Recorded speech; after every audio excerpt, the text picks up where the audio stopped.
So, liebe Claudia, wir gehen jetzt noch auf Facebook, Mhm. machen Facebook Live, wird gerade hoch. Das geht öffentlich und da freuen wir uns auf unsere Gäste. Mhm. Jawohl, wir sind live. Schön.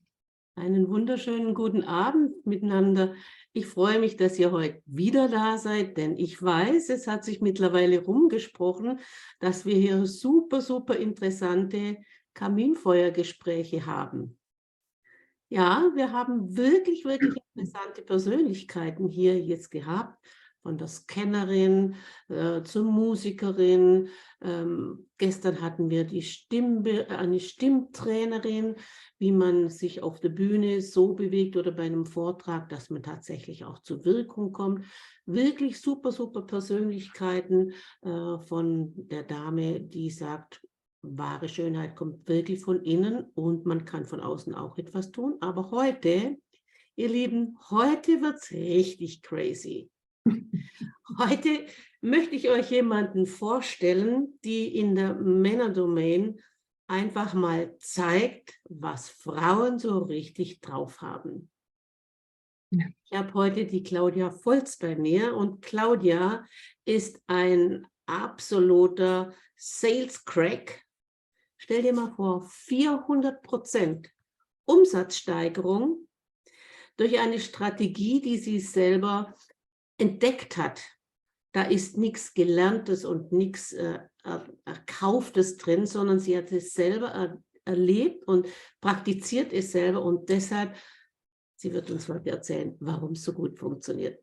Liebe Claudia, ich begrüße dich ganz herzlich und ich freue mich total, dass du heute Abend bei uns bist und mir und unseren Zuschauern erzählen kannst, was dein Geheimnis ist, dass du so durch die Decke knallst. Danke, Monika, und guten Ja, Abend. gerne. Schön, dass ich da sein darf. Gerne, gerne. Claudia, erzähl uns mal ein bisschen von dir. Wer bist du? Was bist du für ein Phänomen? Bist du besonders genial? Was zeichnet dich um alles in der Welt aus, dass du solche Umsatzsteigerungen hineinkriegst? Und in einer Männerwelt, wo man ja immer sagt, Männer sind die besseren Verkäufer. Das wäre dann die Folgefrage, stimmt das überhaupt? Aber jetzt erstmal zu dir. Wer Ja. bist du? Wo kommst du her? Wie bist du dahin gekommen, wo du überhaupt jetzt bist? Ich bin die Claudia und ich bin seit 30 Jahren Verkäuferin in einem mittelständischen Unternehmen. Ich verkaufe lebensmittelverarbeitende Maschinen international Mhm. und mache das einfach sehr gerne, denn ich habe immer mit Menschen zu tun, egal wo ich bin. Wenn ich kommuniziere, habe ich mit Menschen zu tun. Und klar verkaufe ich Technik, aber letzten Endes verkaufe ich mich. Und die Kunden kaufen mich. Also damit meine ich meine Zuverlässigkeit, meine Integrität, meine Haltung. Und ich glaube, das ist auch das Geheimnis, das ich entdeckt habe, dass ich wegkomme von diesen traditionellen Verkaufstechniken, Einwandbehandlung, Strategien. Klar ist eine gewisse Strategie dabei, das gehört überall dazu. Aber der größere Teil ist der Mindset oder das Mindset, wie wir denken. Und da habe ich in den letzten paar Jahren sehr viel dazugelernt und wende das für mich an, so wie du das auch erwähnt hast, die universellen Gesetze. Und ich freue mich natürlich und bin sicher, dass ich gerade mit dir darüber heute Abend noch ein bisschen sprechen kann. Und dass ich eben diese Diskrepanz von außen, sagen wir mal Edelstahlbranche, Maschinenbau, und dann kommt jemand mit den universellen Gesetzen daher. Und das sind Dinge, die wir so in der Schule nicht lernen. Und die haben dazu beigetragen, dass ich eben diese Umsatzsteigerungen gemacht habe und in Zukunft auch tun werde. Weil da gehe ich nicht mehr davon weg. Aha. Also, heute Morgen habe ich etwas Schönes gelesen. Wenn man etwas verstanden hat und etwas wirklich integriert hat, dann geht man nicht mehr davon weg, wie eine Henne nicht mehr ins Ei schlüpft. Ganz genau. Also wenn ich das richtig verstehe. Zahnpasta geht auch nicht mehr zurück in die Tube. Ja, genau. Nur ein Stückchen manchmal, wenn man es geschickt drückt. Gell? Genau. Claudia, wenn ich es richtig verstehe, dann hast du eine gute Gabe oder Kombination zwischen Soft Skills, also dieses Mindset-Thema, mit dem Thema Hard Skills, also wirklich das Know-how von diesem Edelstahl, von dem Verkauf oder von der Technik als solche, was du da verkaufst, das in Kombination eben mit den Soft Skills. Also das scheint irgendwie das Geheimnis zu sein, dass du nicht mehr auf Nutzen hier und da und dort, ja, und Preis und so, sondern du gehst auf eine ganz weiche Ebene hinein. Diese anderen Dinge sind natürlich wichtig, ne, um die Aufmerksamkeit vielleicht zu erwecken, dass man sich natürlich abhebt, dass man technologische Vorteile hat, dass man die ein oder andere Qualität hat im Produkt, die sich auf die Qualität wiederum auf das Endprodukt des Kunden auswirkt, die jetzt vielleicht ein anderer Hersteller nicht so liefern kann. Aber letztendlich haben wir natürlich alle Konkurrenz. Und die Konkurrenz, wenn sie ganz schlecht wäre, wäre sie nicht da.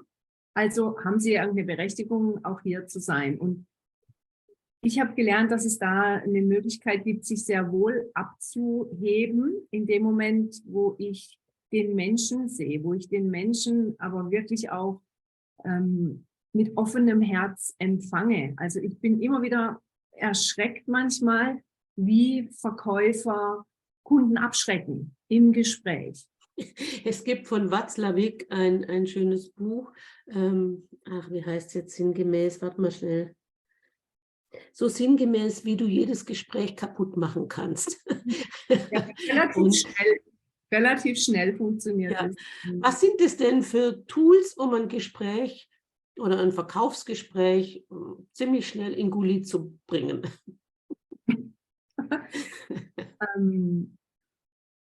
Also wenn ich angenommen jetzt einen Kunden habe, der würde bei mir kaufen wollen und der Kunde ist mir aus irgendwelchen Gründen vielleicht total unangenehm und ich will einfach nicht an den verkaufen. Was müsste ich tun, dass ich den loskriege? Könnte ich zum Beispiel sagen, das wäre mal die einfachste, schnellste Variante. Aber was mir auffällt, also wenn jetzt ich in einem Gespräch bin mit einem Kunden, dann geht es sehr lange überhaupt nicht um die Technik. Dann geht es also ich öffne mein Herz, ich schaue ihm an, ich höre ihm zu und vielleicht ist dir das auch schon mal aufgefallen, wenn du mit jemandem sprichst, dann ist er eigentlich gar nicht da. Er wartet nur eine Gesprächspause ab, wo du vielleicht dann nicht sprichst oder dein Tischnachbar, um selber dann wieder aktiv zu werden. Oder Einwände reinzubringen im Sinne von, ich weiß es aber besser wie du, gell? Ja, ganz dieses Belehrende, das ist, glaube ich, das mögen natürlich Kunden überhaupt nicht. Und auch dieses Erschlagenwerden von technischen Informationen. Natürlich gibt es mal den einen oder anderen, der dazu eine Frage hat und das ist ja auch legitim und das muss auch sein. Aber es gibt ja nichts Schlimmeres in einem Verkaufsgespräch, wenn es darum geht, traue ich dir, Verkäufer, kann ich dir meine Unterschrift geben? Kann ich dir die Zehntausende von Euro überweisen? Wenn ich ihm die Möglichkeit gebe, dass er mir vertraut, er vertraut mir als Person. Also das heißt, bevor ich überhaupt in ein Verkaufsgespräch hineingehe, ist es quasi unbedingt wichtig, eine Beziehungsebene mit dem Kunden aufzubauen.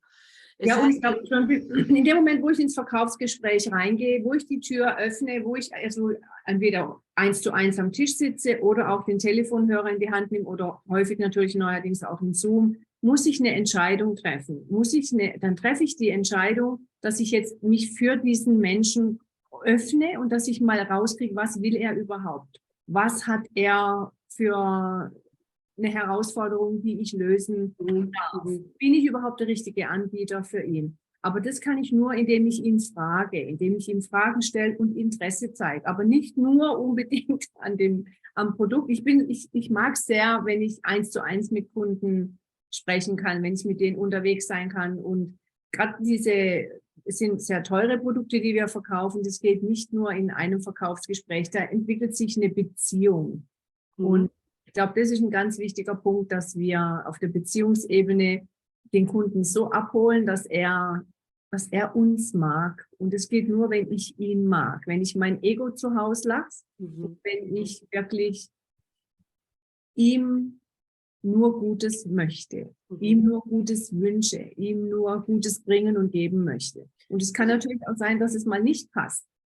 Also Aber wirklich auch nach dieser alten Lehre, der Kunde ist König, oder in der Psychologie heißt es ja, die Beziehungsebene bestimmt die Inhaltsebene. genau. Also hast du eine gute Beziehung, kannst du ihm im Prinzip, jetzt mal übertrieben formuliert, alles verkaufen, wenn er überhaupt einen entsprechenden Bedarf hat. Wie einfach oder wie schwierig ist es dann, weil wir leben ja in einer Zeit, wo jeder irgendwie, der Markt ist hart umkämpft, wo jeder irgendwie sagt, ich muss den Auftrag haben, und du merkst jetzt, eigentlich bin ich gar nicht der perfekte Partner für meinen Kunden. Wie geht man damit um? Kann man das dann tatsächlich so ohne weiteres loslassen und sagen, geh zum Anbieter X und Y, ich bin nicht dein richtiger Partner? Was es auch häufig gibt, dass Kunden zum Beispiel eine Maschine wollen, die zu groß sind. Also ich verkaufe gern große Maschinen, aber überdimensioniert möchte ich natürlich nicht verkaufen, denn dann biete ich ihm eigentlich oder verkaufe ich ihm was ihm nichts bringt. Und natürlich möchte ich auch nicht, dass er sich finanziell so streckt, ohne dass ich, sagen wir mal, dass er für sich den Return on Investment gut rechnen kann, dass er einfach nie auf den grünen Zweig kommt mit der Maschine, wenn es einfach drüber wäre. Wenn er trotzdem die Maschine möchte, dann kriegt er sie trotzdem, ganz klar. Aber ich würde jetzt also nie irgendjemandem was aufreden, wenn es einfach nicht passt. Wenn ich sage, das ist eigentlich jetzt an ihrem Bedarf vorbei, dann möchte ich in dem Moment eigentlich Abstand nehmen davon. Es kann ja sein, dass er irgendwann kommt und den Bedarf dann wirklich hat für eine andere Maschine oder und dass es dann passt. Aber ich glaube, wenn ich einmal was verkauft habe, wo ich ihm und er das auch spürt und irgendwann auch Das rausbekommt. Gefühl hat, du hast ihn jetzt gerade über den Tisch gezogen. Das tut nicht gut. Und es ist einfach auch immer, da kommen auch diese universellen Gesetze wieder zum Tragen. Das fällt dir auf die Füße. Und dieses Wissen, wenn du jemand anderen über den Tisch ziehst, dann wirst du selber eben auch über den Tisch gezogen nach dem Motto Ursache, Wirkung und Anziehung der gleichen Art. Also du ziehst dann unmittelbar einfach auch Kunden an, die dich selber quasi über den Tisch ziehen. Ja. Claudia, was genau findest du so reizvoll am Verkaufen? Ist jetzt nicht, eigentlich sagt man nicht unbedingt eine typisch weibliche Geschichte. Also ich kenne viele Frauen, die sagen, verkaufen kann ich nicht und das ist nicht meins. Was reizt dich denn da so sehr? Wie kommt es, dass du in den Verkauf gehst, in eine Männerdomain hinein? Also ich habe einfach Spaß dran, immer wieder neue Menschen kennenzulernen. Und wenn ich in ein Gespräch gehe, dann weiß ich ja nicht, was das für ein Mensch ist. Und interessant wird es immer dann, wenn jemand sagt, oh, der ist ein ganz schwieriger Kunde. Sich dann wirklich, und das war natürlich auch, das ist sicher auch eine Übungssache, dass ich dann völlig vorbehaltslos auch in dieses Gespräch gehe und mir meine eigene Meinung bilde. Geht das? Geht das wirklich? Es ist nicht ganz einfach und es schwebt natürlich immer noch ein kleines bisschen immer im Hinterkopf. Und doch kann ich mich sehr gut auf einen Mensch einlassen. Also ich glaube fest an diese Herzenergie. Wenn ich wirklich zu einem Kunden gehe und mein Ego zu Hause lasse und mich ganz, ganz offen und freundlich ihm gegenüber zeige mit einem großen Herz, dann spürt er das. Da bist du quasi in der Christuslehre oder in der christlichen Lehre, liebe deinen Nächsten wie dich selbst. Das ist im Prinzip einfach, das kann man ja heute nachweisen über Herzfrequenzen, über die Herzratenvariabilität und über den Torus. Man kann es natürlich eben auch über Aura-Fotografien machen, wie groß quasi, wie geöffnet das Herzchakra ist. Und das Hartmess-Institut, ich bin ja ausgebildeter Hartmess-Coach, da gibt es eben auch Möglichkeiten, den eigenen Herztorus quasi über eine bestimmte Atemtechnik, aber kann man natürlich auch, wenn man die Fähigkeit hat, wirklich so bedingungslos zu leben, da macht es Boom und da ist es weit und dann hast du den quasi in deinem Wirkungskreis drin. Und wenn er das spürt, dann ist, bildlich gesprochen, geht ein Band von meinem Herz zu seinem Herz. Und dann ist die Verbindung da. Und wenn man das spürt, dann sind die Menschen eben beieinander. Ja? Und das ist mit Sicherheit das, was du gerade erzählst. Und wir hatten in unserer Akademie eine ganze Zeit lang, ein paar Jahre lang, ein Gerät, wo man die eigene Aura fotografieren konnte, beziehungsweise den Bildschirm, das war live, einfach die Hand draufgelegt und über die Schwingung, über die Hand konnte man quasi die ganzen Chakren am Körper sehen und die Ausstrahlung. Und da konnte man zum Beispiel sehen, wenn jetzt jemand Stress hatte oder blockiert ist, dann konnte man sehen, das Herzchakra war dann nur so klein und normalerweise ist das schon so, ja, und dass sich auch die Farbe verändert hat. Also das ist ja heute alles nachweisbar, was du erzählst. Und wenn du im Prinzip ich sage jetzt mal einfach, man muss ja auch ziemlich hoch entwickelt sein von der Persönlichkeitsstruktur her, diese Liebe einfach auch fließen zu lassen, ohne dass man den Kopf reinrutscht und sagt, ich muss jetzt Business machen, ich muss jetzt, aber wenn man es mal verstanden hat, dass Business machen ja nur über den Weg tatsächlich läuft, dann schlüpft die Henne nicht mehr ins Ei zurück. Ja. Ja. Erzähl mal ein bisschen, wie bist du denn zu diesen universellen Gesetzen gekommen? Ich selber bin ein ganz, ganz großer Fan und schon seit vielen Jahren. Und das ist ja auch meine Botschaft, das Wissen um diese Gesetzmäßigkeiten, weil nur dann wirst du quasi langfristig Erfolg haben, du wirst Freude haben, du wirst gesund sein und eben halt auch ein gut gehendes Business haben. Ja?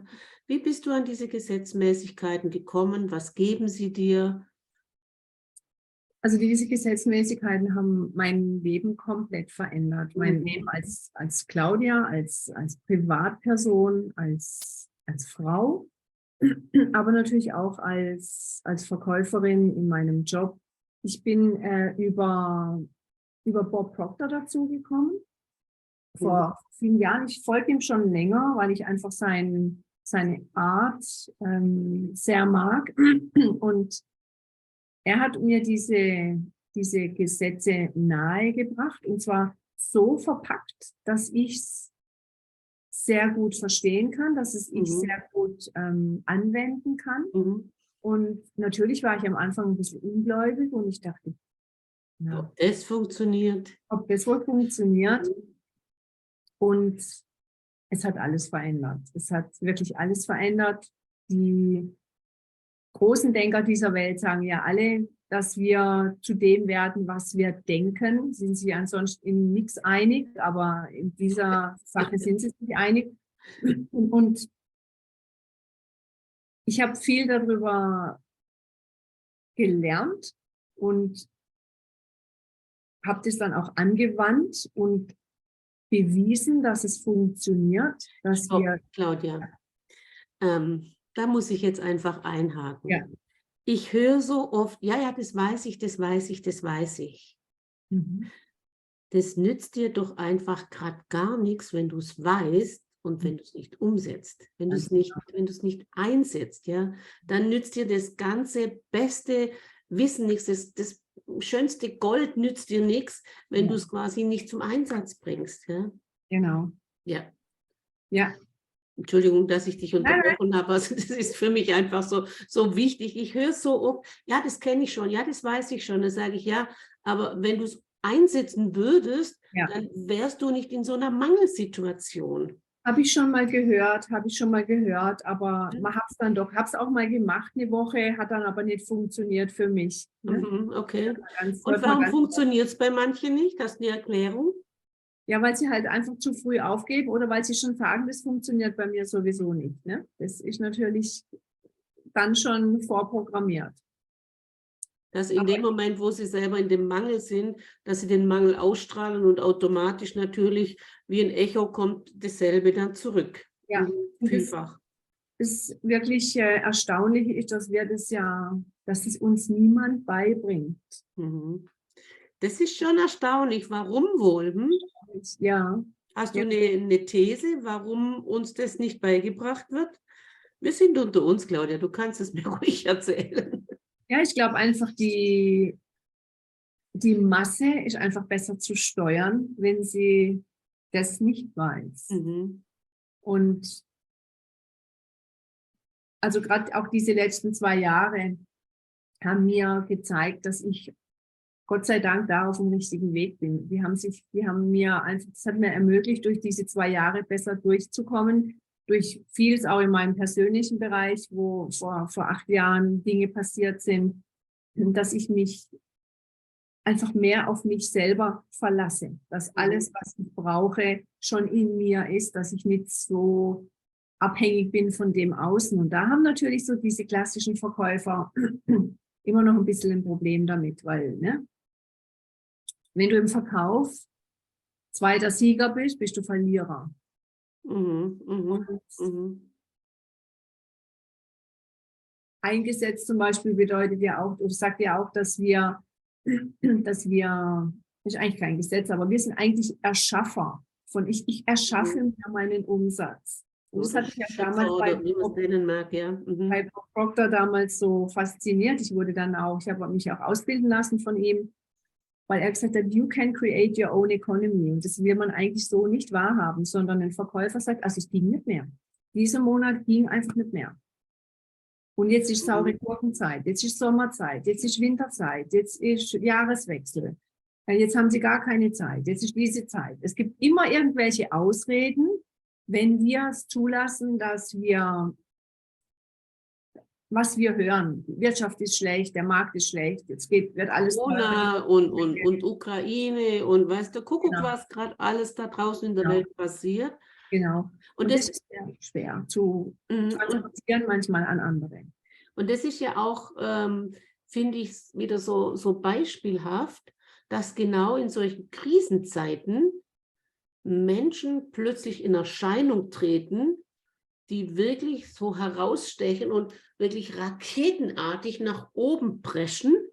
Und genau die beweisen doch, dass es nicht an der Ukraine liegt und dass es nicht an Corona liegt und dass es nicht am Wetter und am fehlenden Schnee und am zu viel Schnee und am zu wenig Regen und am zu viel Regen ist und wie auch immer, ja. Ja, richtig. Das wird einfach dieses ständige negative Reden, das fokussiert mich ja nur noch mehr auf das Negative. Und es ist einfach ein Gesetz, dass da, wo meine Aufmerksamkeit hingeht, das wird stärker.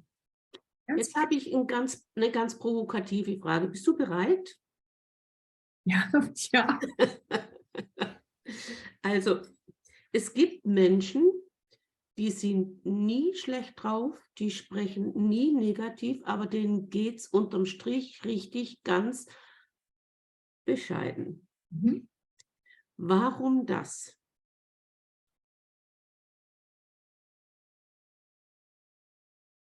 Also wenn ich jetzt diese Gesetzmäßigkeit, von der du erzählst, von der ich übrigens auch begeistert bin und auch mich sehr bemühe, danach zu leben, ob es mir gelingt, ist die andere Frage, aber ich bemühe mich, danach zu leben.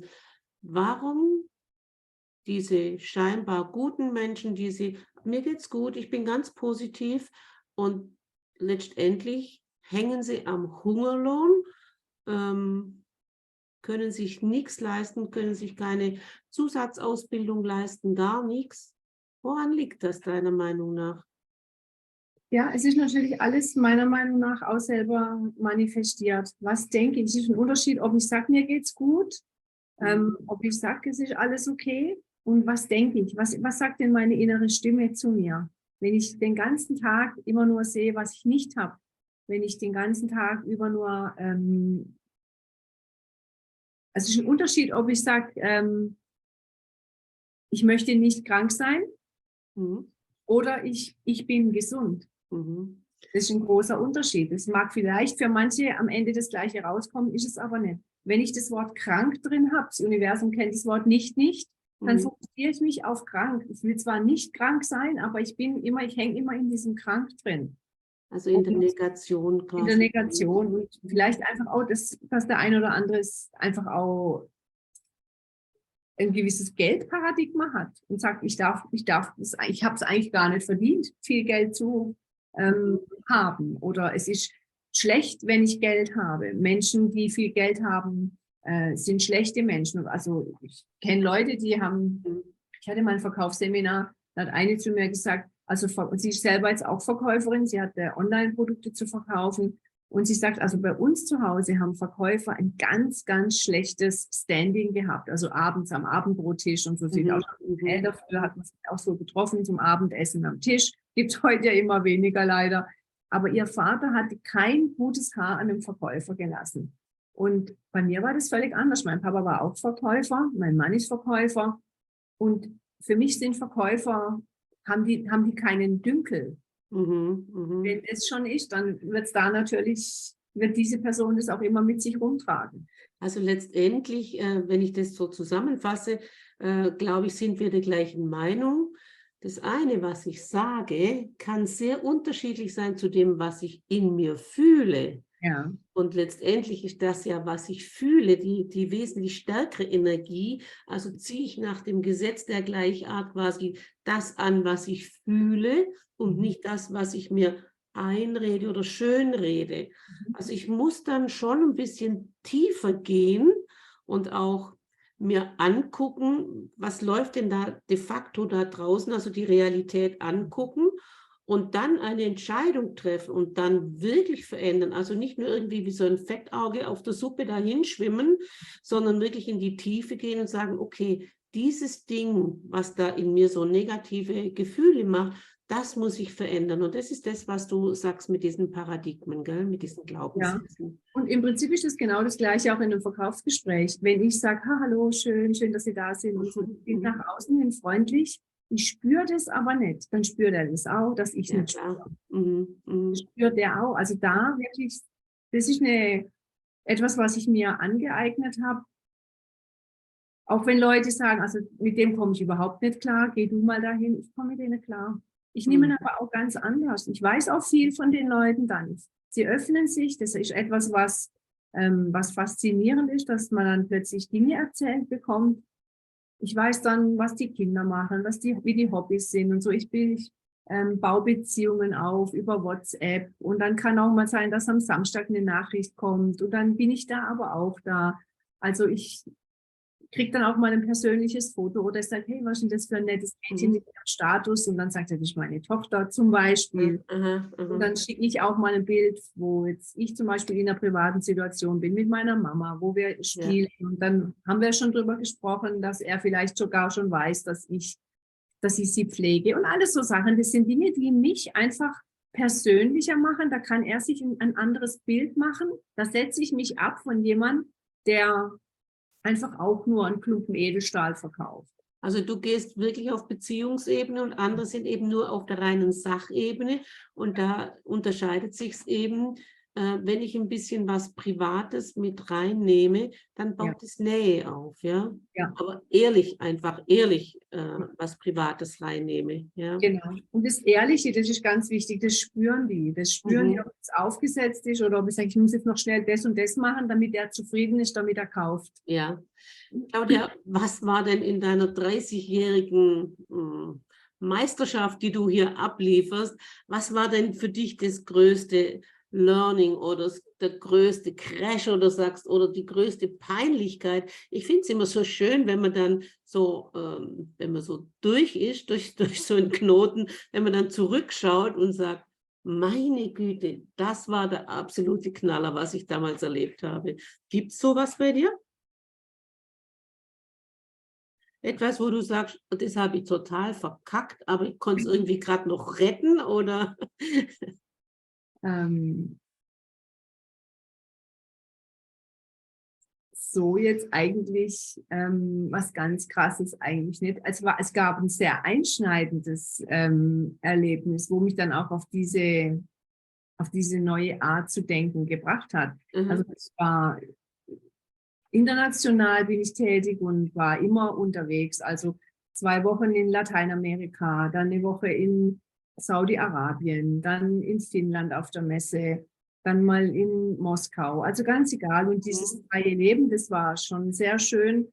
Aber die große Herausforderung kam dann eben wirklich damals vor 8 Jahren, als mein Papa verstarb und meine Mama zum Pflegefall wurde, dass ich diese Freiheit plötzlich nicht mehr hatte. Das war eine große Herausforderung für mich. Mhm. Mhm. Und das ist vielleicht auch das, was dem einen oder anderen hilft, wenn er das jetzt heute hört. Ich dachte wirklich, mein Leben ist jetzt, Irgendwie zu Ende. Also dieses die, Leben ist zu Ende, weil ich mhm. einfach nicht mehr reisen kann, weil ich habe einen großartigen Arbeitgeber. Ich kann also konnte dann immer auch gehen, sie besuchen. Sie war 4 Monate in Reha, einen Monat im Koma. War alles nicht ganz einfach. Mein Papa war frisch verstorben und ich dachte einfach jetzt, weil dieses Ereignis von außen kam, ist mein Leben jetzt, dieses Leben so zu Ende. Mhm. Erst als Mhm. und es gibt einen Strudel nach unten, aus dem kommt man dann fast nicht mehr raus, weil das wird immer schlimmer. Weil wenn schon was schlimm ist und ich denke darüber nach, wie schlimm das ist, dann wird es nur noch schlimmer. Und wenn du da reingehst in die Schlimmheit, gell? Mhm. Genau, wenn du da reingehst in die Schlimmheit. Und zu Gibt lernen, es das Wort Schlimmheit eigentlich? ist schon, Eigentlich ich nicht, weiß gell? schon jetzt. Ich weiß, Das war was du eine totale Wortkreation. als ich dann erkannt habe, dass es trotzdem in mir es ist meine Art, meine Sichtweise, Mhm. wie ich die Situation sehe, dass ich sehr wohl die Macht habe und die Fähigkeit, die Sache anders zu beleuchten. Mhm. Dankbarkeit kam dann, das war etwas, also klar habe ich mich bedankt, wenn mir jemand was geschenkt hat, aber das Wort Dankbarkeit, so die Tiefe, das habe ich eigentlich nie verinnerlicht. Mhm. Mhm. Das durfte ich dann dort wirklich wieder lernen, dass ich aus mir heraus alles generieren und schaffen kann, was ich will. Eben auch den Zustand, das so jetzt positiv hinzunehmen und es nicht als Ende der Welt zu betrachten. Mhm. Und genau so kann ich auch jede Situation beurteilen, also meine Wahrnehmung darauf ändern und so kann ich auch Umsatz generieren. Genau so. Es ist ja so, wie wenn du sagst, ich habe in meinem eigenen Acker einen Diamanten gefunden.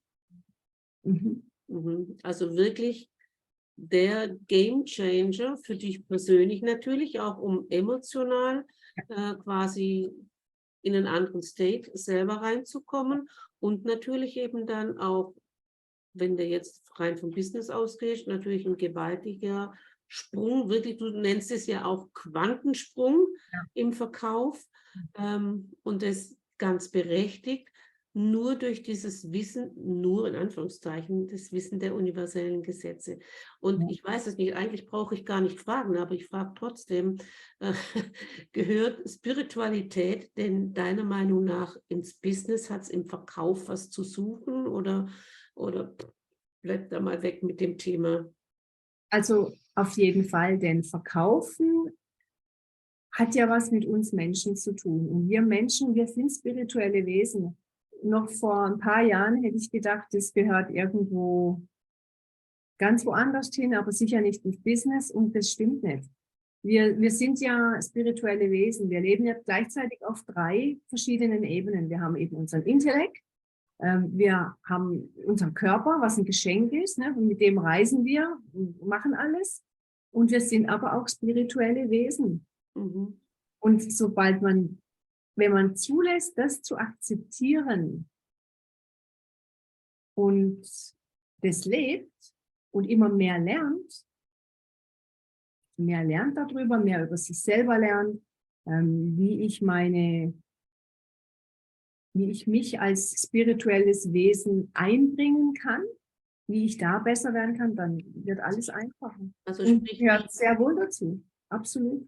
also sprich, wie ich diese Energie, die wir ja quasi jeden Augenblick einatmen und nutzen, wie ich diese Energie lenken kann, weil ich ja selber Energie bin als spirituelles Wesen, kann ich quasi in Resonanz gehen mit einer Energie oder eben auch nicht in Resonanz gehen und ich kann sie dadurch lenken. Das ist quasi wie wenn du ja, an ein Auto sitzt, in ein Auto sitzt und sagst, ich fahre jetzt in diese Richtung und nicht da sitzt und sagst, keine Ahnung, wo das jetzt hinfährt, sondern die Macht an dich nimmst. Und ich glaube tatsächlich, Claudia, dass wir, was das betrifft, so machtvolle Wesen sind, aber dass wir tatsächlich noch im Embryonalzustand sind, weil ich glaube, wir sind so viel größer, so viel mächtiger.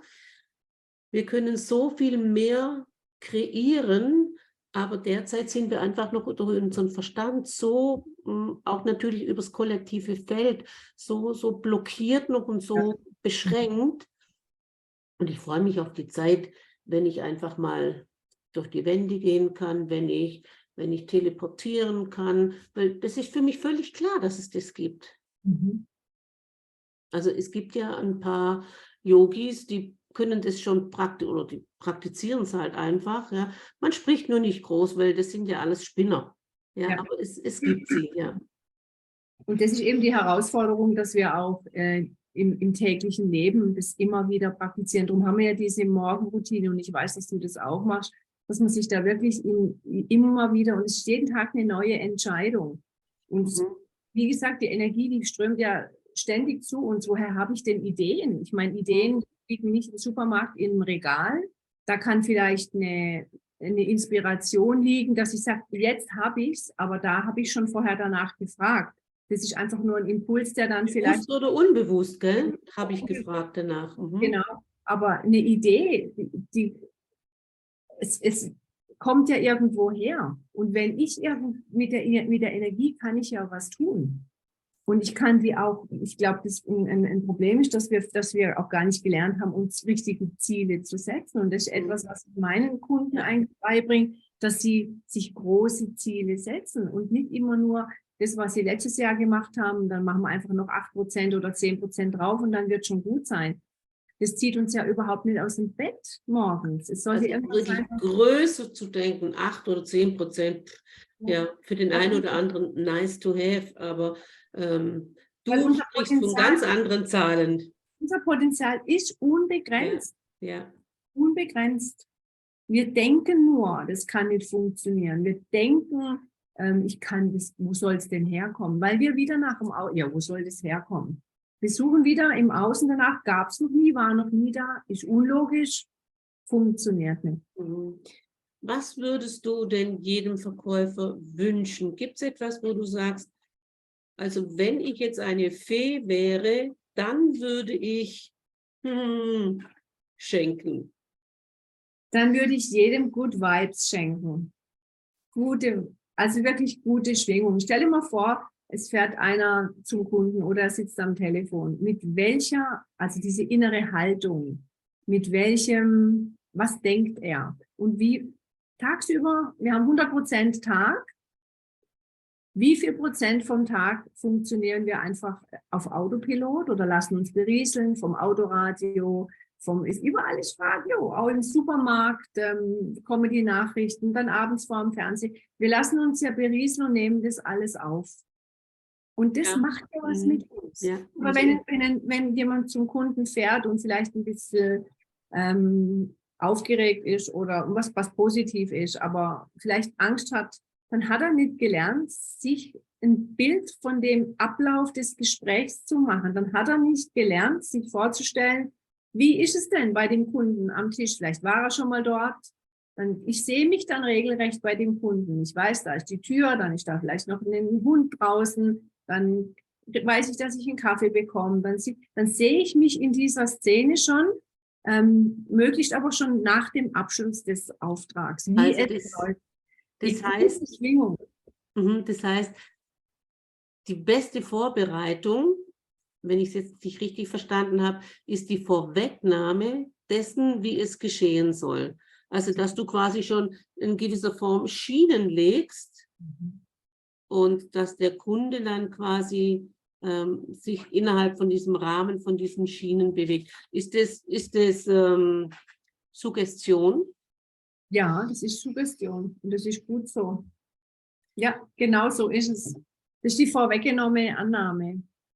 Und beeinflusst du ihn da nicht quasi nach dem Ego-Stil, wenn du was verkaufen willst? Nö, das sehe ich anders. Also ich sehe zum Beispiel. Du merkst, ich bin provokativ, gell? Ich Ja, mag das ja. ja, nee, das ist ja in Ordnung. Also ich kann ihn ja nicht zu irgendwas zwingen, was er nicht will. Aber es geht darum, dass ich in eine positive Schwingung komme, dass ich gut drauf bin und dass er auch diese Schwingung spürt. Ja.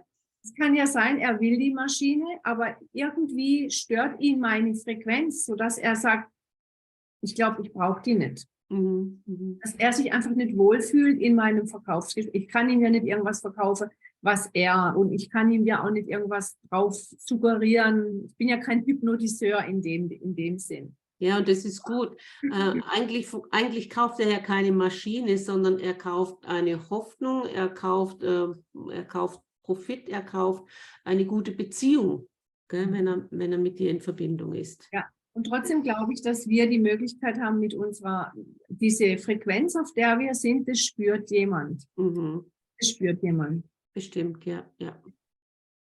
Ich habe 3 Fragen, Abschlussfragen. Bitte ganz kurz und knapp.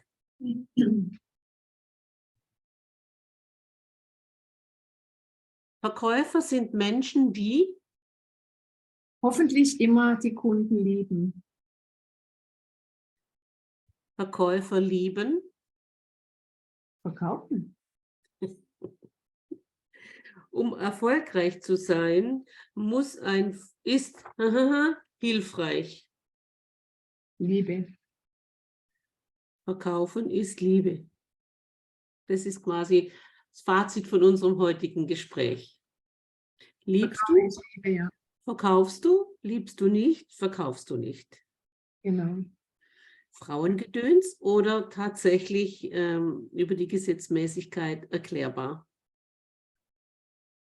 Kein Frauengedöns, ganz bestimmt nicht. Einfach, ich glaube einfach den Mensch lieben, den Mensch dahinter lieben. Und weil du vorhin mal gesagt hast, sind Frauen wirklich die Männer seien die besseren Verkäufer. Das glaube ich nicht unbedingt. Wenn ein Mann diese Gesetze beherrscht, ist er genauso gut es geht darum, beherrscht der Mensch diese universellen Gesetze. Da bin ich fest davon überzeugt, dass das einen großen Unterschied macht. Und hoffentlich werden noch immer mehr Leute dieses Bewusstsein auch entwickeln. Und es hat sich ja schon sehr viel getan. Aber was ich wirklich jedem wünsche, ist jeder Verkäufer, dass er für sich erkennt, dass er aus sich heraus entscheidet mit seiner Einstellung, mit seiner Haltung, wie seine Umsätze. Ich habe vorhin gerade mit jemandem gesprochen, die sind in der Automobilbranche tätig, Deutschland, Österreich und Liechtenstein. Und das ist eine große Firma, bekannter Name. Und ich sage, wir haben eigentlich einen Top-Verkäufer und alle anderen Mittelmaß.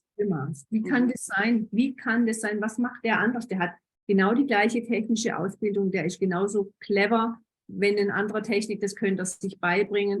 Der verkauft auf dem gleichen Markt, der verkauft das gleiche Produkt, der verkauft zum gleichen Preis. Was macht der anders? Der macht was anders. Vielleicht weiß er es selber nicht, wenn er unbewusst sich da diese Kompetenz angeeignet hat, aber irgendwas macht er anders. Wie heißt es beim Exupéry? Das Wesentliche ist für die Augen unsichtbar. Genau, man sieht Vielleicht hat er genau dieses Wesentliche, was die Menschen so anzieht und was du offensichtlich auch hast. Claudia, was kannst du den Menschen, die sagen, okay, ich möchte mich in den Verkauf hineinwagen oder ich möchte wirklich jetzt mal nach jahrelanger Stagnation, ich will jetzt mal wirklich vorwärts gehen. Was bietest du den Menschen an, diesen Menschen? Komm bei mir vorbei und lern. Das gibt nämlich ein richtig schönes 12-stufiges Programm, sage ich mal. 12 Phasen, wenn man durch die durchgeht, dann das kann man lernen. Also, Es hat uns in der Schule niemand beigebracht, mir ja auch nicht.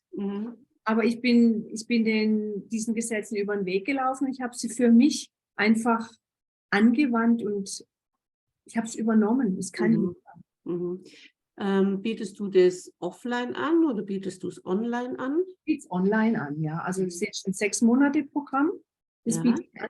Und es funktioniert bei jedem. Und das ist eben das Schöne, ich sage immer Proof of Concept, wende dich an die Menschen, die es bereits gemacht haben, die wissen, wie dieser Prozess läuft und da kannst du dich auch gut anvertrauen.